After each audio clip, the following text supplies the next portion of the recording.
Assalamualaikum warahmatullahi wabarakatuh. Yang terhormat Bapak Sutrisno MSI PhD selaku dosen pengampu mata kuliah pemodelan matematika. Perkenalkan, kami dari kelompok 3 ingin mempresentasikan hasil tugas kelompok kami yang berjudulkan Model Matematika Pemanenan Ikan Dua Spesies dengan Pendekatan Predator-Prey dan Kebijakan Panen Selektif.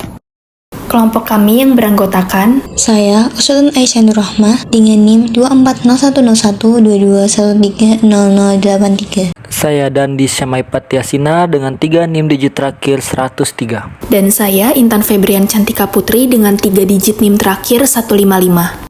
Pertama-tama kita akan masuk ke permasalahannya terlebih dahulu.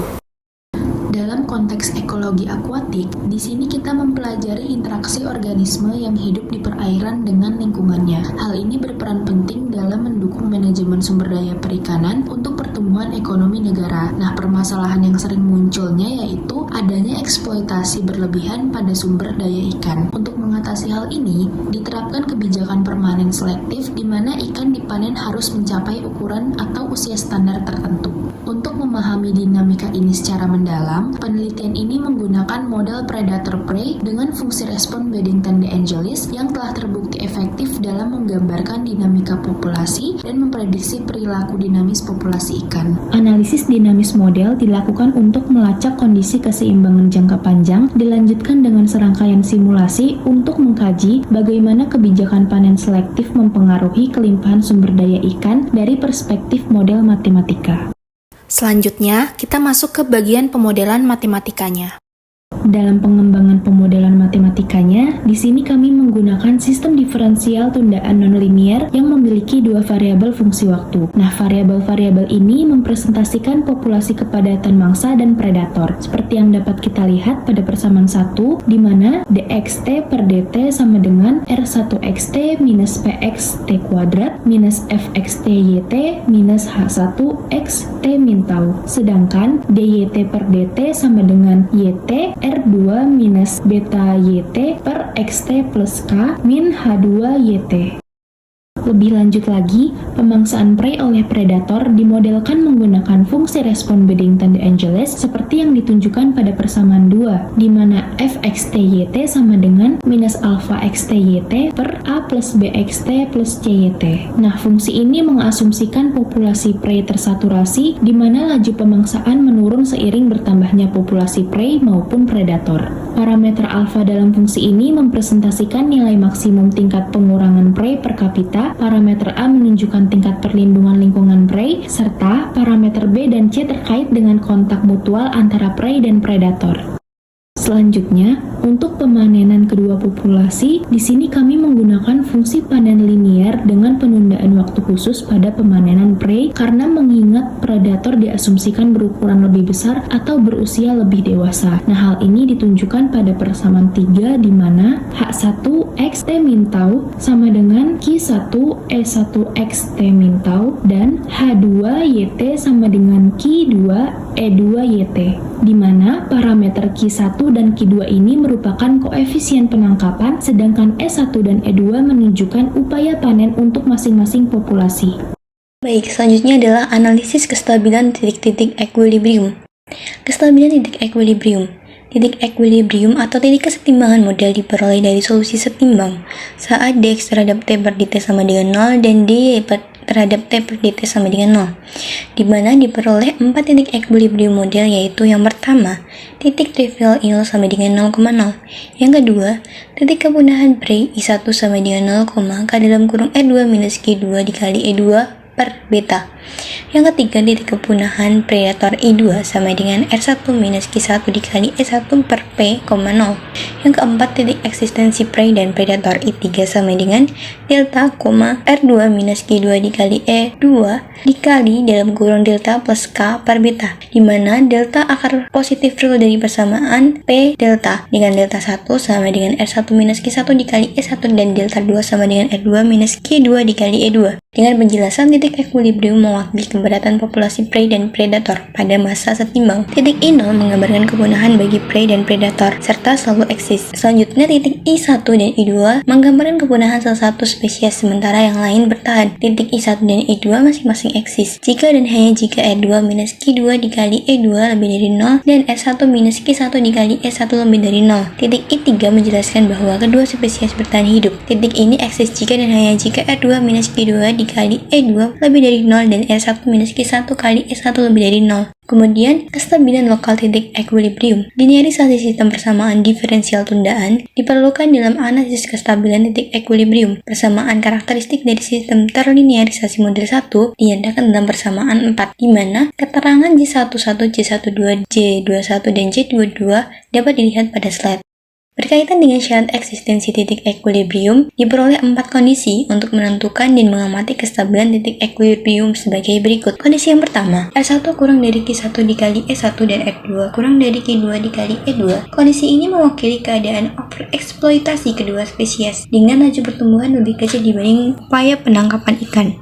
Dengan parameter seperti pada slide, kemudian pada persamaan karakteristik di titik I0 sama dengan 0,0 diperoleh persamaan kelima. Untuk tau sama dengan 0 diperoleh bagian tril akar persamaan karakteristik bernilai negatif, sehingga titik I0 bersifat stabil asimtotik lokal. Sementara itu, untuk tau tidak sama dengan 0 diperoleh tau 0 sama dengan 155,02607787. Kondisi yang kedua, di mana R1 kurang dari Q1 dikali E1 dan R2 lebih dari Q2 kali E2. Kondisi ini berarti overeksploitasi hanya terjadi pada spesies prey. Terdapat dua titik kesetimbangan yang eksis, yaitu I0 dan I1. Dengan parameter terdapat pada slide, kemudian substitusi setiap titik equilibrium pada persamaan 4 menghasilkan persamaan ke-6 dan ke-7.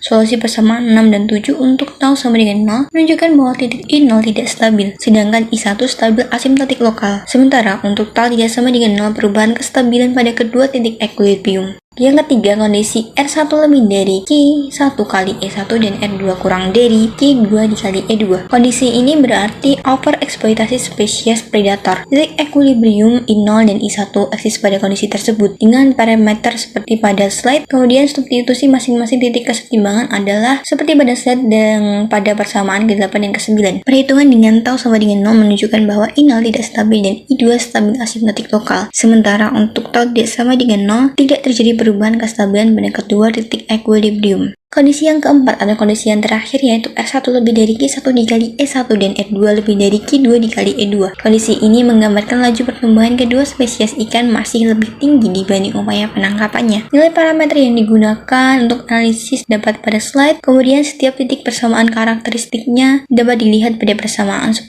persamaan 11, persamaan ke-12, dan persamaan ke-13. Perolehan solusi untuk tau sama dengan 0 pada persamaan 10-13 menunjukkan bahwa titik kesetimbangan atau titik equilibrium I0, I1, dan I2 tidak stabil, dan untuk titik I3 stabil asimtotik lokal. Sementara untuk tau tidak sama dengan 0 mengungkapkan tidak terjadi nilai kritis tundaan sehingga perubahan kestabilan tidak terjadi. Yang berikutnya adalah simulasi numerik. Simulasi dilakukan pada keempat kondisi dengan bantuan software MATLAB. Studi numerik menunjukkan bahwa eksploitasi berlebihan dapat menyebabkan kepunahan populasi ikan. Diilustrasikan pada gambar 1 di bawah ini. Jika R1 kurang dari Q1E1 dan R2 kurang dari Q2E2, maka semua solusi sistem pada persamaan yang pertama itu konvergen ke I0 untuk tau sama dengan 0. Bisa kita lihat pada gambar yang pertama ini. Selanjutnya, untuk mencegah situasi tersebut dibutuhkan penundaan waktu panen tau pada prey yang cukup besar. Tampak bawah terdapat perubahan kestabilan I0 dengan peningkatan tau, dapat dilihat pada gambar yang kedua. Dalam hal ini, untuk nilai tunda tau yang lebih besar dari nilai kritis tau 0, populasi prey dapat dilindungi dari kepunahan. Begitu dapat kita lihat pada gambar yang kedua sebagai berikut. Selanjutnya, untuk yang gambar ketiga, di mana padatan populasi ikan untuk R1 kurang dari Q1E1 dan R2 kurang dari Q2E2 itu menunjukkan populasi osilasi pada kepadatan populasi mangsa, di mana osilasi semakin besar ketika nilai tau lebih besar dari 155. Hal ini mengindikasikan bahwa tau sama dengan 155 merupakan suatu nilai kritis tundaan yang mewakili waktu tunda panen minimum untuk menghambat laju penurunan populasi ikan. Waktu tunda panen dapat dikaitkan dengan kebijakan panen selektif berdasarkan ukuran atau usia siap panen ikan. Namun demikian, osilasi terjadi di antara nilai 0, sehingga hasil ini kurang dapat mewakili kondisi nyata kepadatan populasi ikan. Selanjutnya untuk gambar yang keempat, di mana solusi sistem untuk R1 kurang dari Q1E1 dan R2 lebih dari Q2E2 untuk tahu sama dengan rentang 0, 60, 100, 144, dan 160. Untuk gambar keempat ini menguapkan jika ketika R1 kurang dari Q1E1 dan R2 lebih dari Q2E2, maka solusi pada sistem pertemanan pertama itu konvergen ke I1 untuk tahu lebih dari sama dengan 0. Hal ini itu didukung pada gambar yang kelima, di mana gambar kelima menunjukkan bahwa walaupun terjadinya osilasi pada kepadatan populasi mangsa atau lebih dari 0, besar osilasi semakin kecil dan menjadi setimbang pada nilai 0. Sementara itu, jika R2 kurang dari Q2E2 dan R1 lebih dari Q1E1, maka solusi sistem pada persamaan pertama yang konvergen ke I2 untuk nilai tau lebih dari sama dengan 0. Dapat dilihat juga pada gambar yang ke-6 di bawah ini. Ketiganya mewakili kondisi kepunahan salah satu spesies ikan. Selanjutnya, eksploitasi ini berlebihan terhadap suatu spesies memicu penurunan kepadatan populasi spesies tersebut dan bahkan dapat menyebabkan kepunahan. Tampak pada gambar keempat dan keenam di atas tadi bahwa penundaan panen tidak mempengaruhi perubahan stabilitas sehingga adanya kebijakan panen selektif pun tidak mampu menghambat kepunahan spesies tersebut. Kondisi dengan populasi ikan tidak tereksploitasi yaitu R1 lebih dari Q1E1 dan R2 lebih dari Q2E2 ditunjukkan pada gambar ke-7 di bawah ini. Diilustrasikan bahwa solusi sistem persamaan 1 itu konvergen ke I3 untuk tahu lebih sama dengan 0. Dalam situasi ini, kedua spesies dapat dilindungi dari kepunahan. Hal ini dikarenakan populasi keduanya tetap ada atau mampu bertahan hingga pada kondisi setimbang. Selanjutnya, eksploitasi ini berlebihan dalam sumber daya perikanan. Terjadi ketika sumber daya dipanen pada tingkat yang lebih cepat daripada laju regenerasi. Eksploitasi berlebihan merusak ekosistem dan dapat menyebabkan degradasi. Degradasi terjadi ketika net supply ekosistem rusak sehingga tidak dapat pulih sendiri dalam periode yang wajar setelah tindakan perusakan dihentikan. Untuk menjaga keanekaragaman hayati, eksploitasi berlebihan harus dikontrol oleh kebijakan pemanen yang tepat. Selanjutnya untuk kesimpulannya, Berdasarkan hasil analisis dan pembahasan yang telah dipaparkan, dapat disimpulkan bahwa pemodelan matematika ini berfokus untuk mengkaji bagaimana kebijakan panen selektif berdampak pada kelimpahan sumber daya ikan. Model yang dirumuskan bertujuan untuk memahami mekanisme panen ikan yang tepat sehingga kita dapat menjaga stok ikan dan mencegah terjadinya eksploitasi berlebihan yang dapat membahayakan ekosistem. Dan dari hasil analisis yang telah dilakukan, ditemukan bahwa diperlukan adanya penundaan waktu panen dengan durasi tertentu yang disebut sebagai nilai tunda kritis. Penundaan ini sangat penting untuk menjaga stok ikan agar tidak terjadi eksploitasi berlebihan. Namun, kami juga menemukan bahwa kebijakan penundaan panen saja tidak cukup efektif, terutama ketika eksploitasi berlebihan terjadi pada salah satu spesies. Oleh karena itu, perlu adanya kombinasi dengan kebijakan pembatasan upaya penangkapan ikan. Meskipun model yang dikembangkan telah berhasil menginterpretasikan berbagai fenomena dalam pengelolaan sumber daya perikanan, di sini kami masih menyadari ada beberapa aspek yang perlu dikembangkan lebih lanjut. Nah, aspek-aspek tersebut meliputi analisis stabilitas global dari keseimbangan, pertimbangan waktu tunda panen untuk predator, serta pemenuhan batasan positif untuk solusi model. Demikian hasil presentasi tentang pemodelan matematika dalam konteks ekologi akuatik yang dapat kami sampaikan. Kami berharap model matematika yang dikembangkan ini dapat memberikan kontribusi dalam pengembangan kebijakan pengelolaan sumber daya perikanan yang lebih efektif. Terima kasih atas perhatiannya. Wassalamualaikum warahmatullahi wabarakatuh.